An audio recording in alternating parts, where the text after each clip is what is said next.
ولقد قال لهم هارون من قبل يا قوم إنما فتنتم به وإن ربكم الرحمن فاتبعوني وأطيعوا أمري. قالوا لن نبرح عليه عاكفين حتى يرجع إلينا موسى.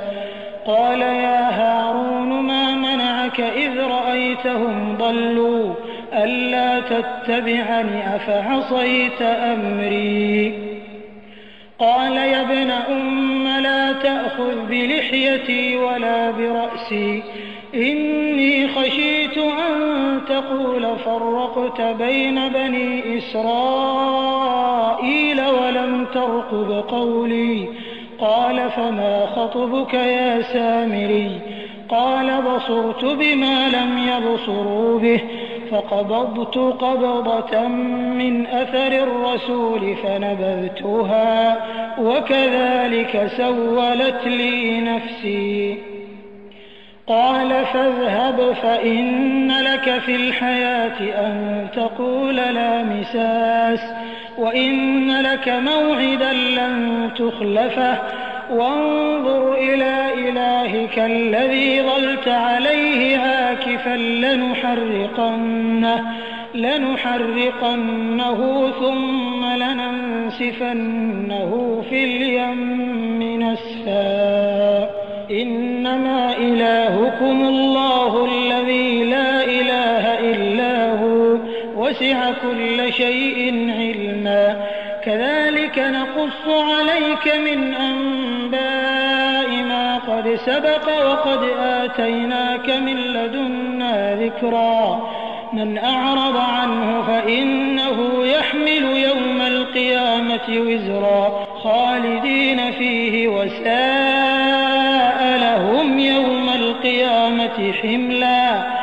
يوم ينفخ في الصور ونحشر المجرمين يومئذ زرقا يتخافتون بينهم إن لبثتم إلا عشرا نحن أعلم بما يقولون إذ يقول أمثلهم طريقة إن لبثتم إلا يوما. आणि तूर पर्वतावरून मूसा परतून येण्याआधीच हारूननं जमातीच्या लोकांना स्पष्टपणे सांगितलं होतं की हे माझ्या जमात बांधवांनो, तुम्हाला या वासराद्वारे कसोटीत टाकलं गेलं आणि तुम्ही उपद्रवाला बळी पडलात, तेव्हा चांगल्या प्रकारे समजून घ्या की तुमचा पालनकर्ता केवळ रेहमानच असू शकतो. हे जमातीच्या बांधवांनो, माझं अनुसरण करा आणि मी सांगतो ते मान्य करा. त्यांनी उत्तर दिलं की जोपर्यंत मूसा आमच्याजवळ परत येत नाहीत तोपर्यंत आम्ही याच अवस्थेत वासराच्या भक्तीवर अटळ राहू.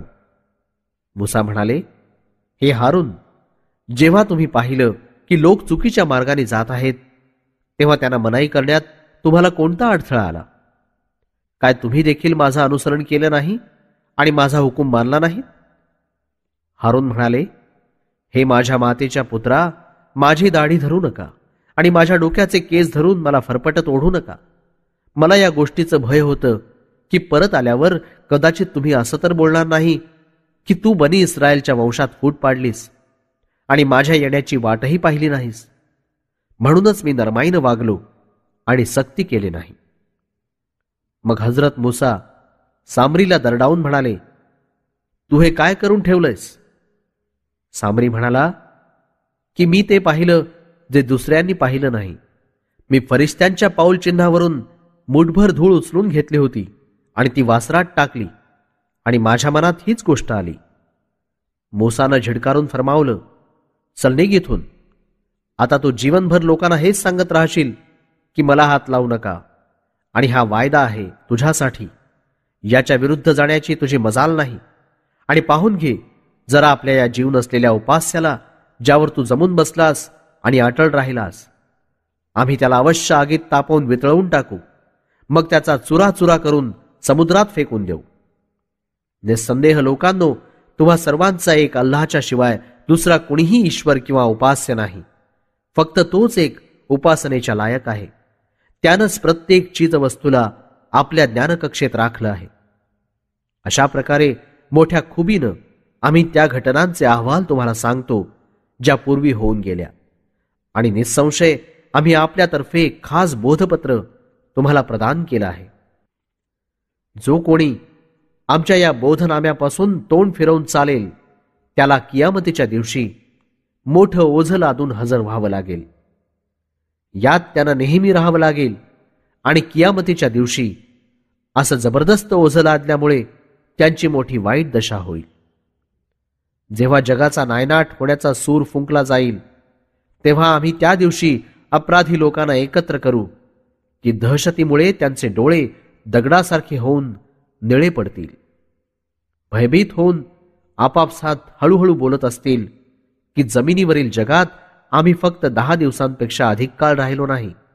आम्हाला चांगल्या प्रकारे माहीत आहे की हश्रच्या मैदानात त्यांच्यासोबतचे काही उच्च दर्जाचे लोक ज्यांची पद्धत आदर्श समजली जात होती ते तर इतपावे तो म्हणतील की नव्हे, फक्त 1 दिवस राहिलो, फक्त 1च दिवस.